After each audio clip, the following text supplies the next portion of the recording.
আমার প্রিয়জনেরা, প্রভু যীশু খ্রিস্টের নামে আমি আপনাদের নমস্কার জানাই। আমাদের প্রভু যীশু খ্রিস্ট আমাদের খুব প্রেম করেন এবং আমাদের সামলাতে চান। আমাদের প্রভু যীশু খ্রিস্ট প্রতিদিন আমাদের সামলাতে চান। সেই কারণে আমাদের সর্বদা মনোযোগ দেন কিভাবে চলছে, কি হবে, কেননা আমাদের জানা নেই এরপর কি হবে, কিন্তু ঈশ্বর জানেন আমাদের ভবিষ্যতে কি হবে। তিনি সমস্ত বিপদ থেকে বাঁচিয়ে আমাদের রক্ষা করে ঈশ্বর পরিচালনা করেন। কিন্তু ঈশ্বর নিজে থেকে আমাদের সাহায্য করবেন না। আমাদের এক দায়িত্ব আছে, তা সঠিকভাবে বুঝলে যীশু অবশ্যই সাহায্য করবেন। মথি ২৬ অধ্যায় ৪১ পদে যীশু বলেছেন, জাগিয়া থাকো ও প্রার্থনা করো যেন পরীক্ষায় না পড়ো। আমরা যেন পরীক্ষায় না পড়ি এবং প্রার্থনায় জেগে থাকি, কেননা শয়তান আমাদের বিভিন্নভাবে পরীক্ষা করতে চায়, আমাদের ফেলতে চায়। সেই কারণে আমরা যদি প্রার্থনাতে জেগে থাকি, আমাদের এক দায়িত্ব আছে। প্রার্থনায় জেগে থাকলে আমরা আর পরীক্ষায় পড়ব না। প্রার্থনা করলে প্রভু অবশ্যই সাহায্য করবেন। পরীক্ষক আমাদের পরীক্ষায় ফেলতে চায় এই জগতে, আগে হ্যাঁ, সেই শয়তান হলো পরীক্ষক। যিশুকেই পরীক্ষা করার জন্য সেই শয়তান অনেক অনেক চেষ্টা করেছিল। আমাদেরকেও সেই পরীক্ষায় ফেলার জন্য অবশ্যই চেষ্টা করবে। আমাদের ঈশ্বরের থেকে দূর করার জন্য, প্রভুর সঙ্গ থেকে আমাদের দূর করার জন্য নানা ধরনের পরীক্ষাকে শয়তান নিয়ে এসে আমাদের ঈশ্বরের থেকে দূর করার চেষ্টা করবে।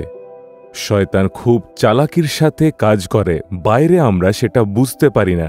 শয়তানের কারণে পরিবারের স্বামীর বিরুদ্ধে স্ত্রী, স্ত্রীর বিরুদ্ধে স্বামী, মা বাবার বিরুদ্ধে সন্তান, সন্তানের বিরুদ্ধে মা বাবা, বৌমার বিরুদ্ধে শাশুড়ি, শাশুড়ির বিরুদ্ধে বৌমা, এই ধরনের আমরা বলি। এই ঝগড়ার কারণ হলো এটাই, মানুষ একে অপরের উপরে এভাবে রাগ করে, কিন্তু আমরা জানি না এটার পিছনে এক শত্রু, সেই শয়তান কাজ করে।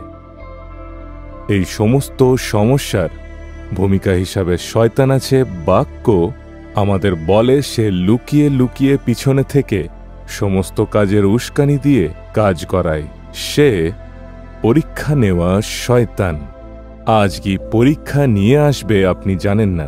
সে ঈশ্বরের প্রেম থেকে আপনাকে দূর করার চেষ্টা করবে। আজ ঈশ্বরের বিশ্বাস থেকে আপনাকে দূর করার সে চেষ্টা করবে। যেখানে আপনি কাজ করেন, যেখানে থাকেন, যেখানে সেবা কাজ করেন, কোনো না কোনো কিছু ভাবে কিছু হোক, পাপের পরীক্ষার দ্বারা আপনাকে ফেলার জন্য চেষ্টা করবে। সেই কারণে আপনি নিজেই জানেন না সে কি পরীক্ষা আনবে।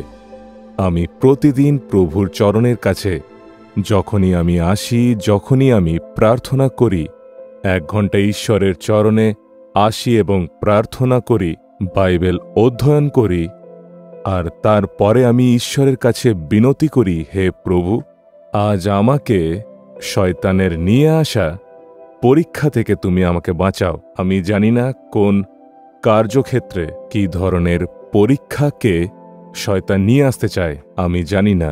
হে প্রভু, তুমি আমাকে এই সমস্ত পরীক্ষা থেকে রক্ষা করো, আর শয়তানের চাল থেকে তুমি আমাকে রক্ষা করো। এমনটা প্রার্থনা করলে শয়তান যতই বড় পরীক্ষাকে আপনার কাছে আনুক, যতই সমস্যা নিয়ে আসুক, ঈশ্বর সমস্ত পরীক্ষা থেকে আপনাকে জয়ী করবেন।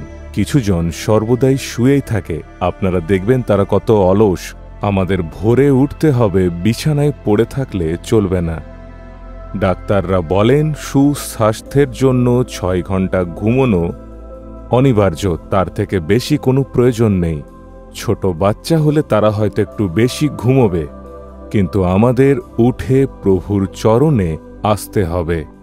প্রভুর চরণে এসে প্রার্থনা করার জন্য সমর্পণ হতে হবে। আমরা হয়তো ভেবে থাকি প্রার্থনা ছাড়াই আশীর্বাদ পাব, কিন্তু সেটা সম্ভব নয়। সেই কারণে প্রতিদিন ভোরবেলায় উঠে প্রভুর চরণে আসতে হবে, আমাদের প্রার্থনা করতে হবে, হে ঈশ্বর, আজ শয়তান আমাদের জন্য যে পরীক্ষা রেখেছে আমরা তা জানি না, শয়তানের সমস্ত পরীক্ষা থেকে তুমি আমাকে রক্ষা করো এমন প্রার্থনা করলে ঈশ্বর আপনাকে শয়তানের সমস্ত পরীক্ষা থেকে রক্ষা করবেন। সেই পরীক্ষক অবশ্যই আসবে, পরীক্ষাও আসবে, আপনি পড়বেন না। সমস্ত পরীক্ষায় ঈশ্বর আপনাকে বের করে জয়ী করবেন। সেই কারণে সকালে উঠেই ঈশ্বরের চরণে এসে প্রার্থনা করবেন, হে প্রভু, শয়তান আজ আমার জন্য কি পরীক্ষা রেখেছে জানি না, কি ফোন দিয়ে এঁটেছে তা জানি না, তুমি আমাকে রক্ষা করো। শয়তানের পরীক্ষা থেকে তুমি আমাকে রক্ষা করো প্রার্থনা করলে ঈশ্বর সমস্ত পরীক্ষা থেকে আপনাকে জয়ী করবেন।